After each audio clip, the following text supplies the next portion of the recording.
Sosok Ibda MKS resmi ditetapkan tersangka kasus persetubuhan remaja 15 tahun di Parimo, kini ditahan. Sosok Ibda inisial MKS resmi ditetapkan sebagai tersangka kasus persetubuhan remaja 15 tahun di Parimo, Sulawesi Tengah. Oknum perwira polisi berpangkat Inspektur 2 atau Ibda ini bertugas di Kabupaten Parigi Mautong.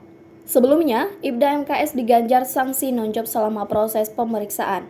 Ibda MKS menjadi salah satu dari 11 pelaku kasus persetubuhan terhadap remaja RO.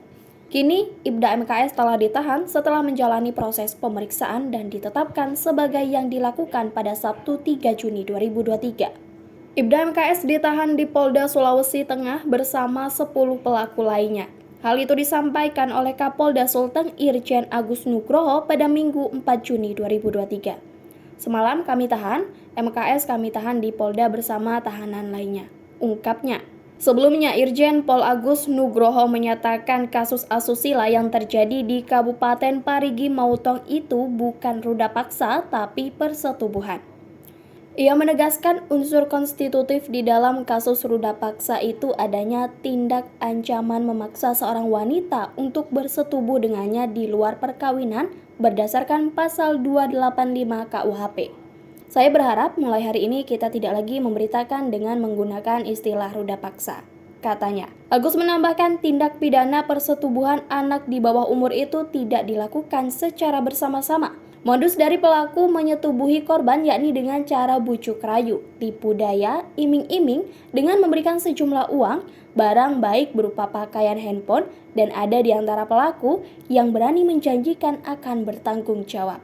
Kasus itu terjadi sejak April 2022 sampai dengan Januari 2023 dan dilakukan di tempat yang berbeda-beda dalam waktu yang berbeda-beda, jelasnya. Seperti diketahui, polisi telah menangkap 7 orang terduga pelaku persetubuhan anak di bawah umur ini dengan inisial HR, oknum Kades, ARH alias AF, oknum guru SD, AK AR, Ibda MKS, FN mahasiswa, dan K alias DD. Namun, masih ada 3 pelaku yang menjadi buron dengan inisial AW alias AT, AS alias AL, dan AK alias AR.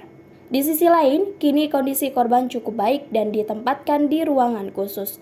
Korban direncanakan akan menjalani operasi pada awal Juni 2023. Hal ini disampaikan oleh Direktur RSUD Undata Palu, Dr. Heri Mulyadi.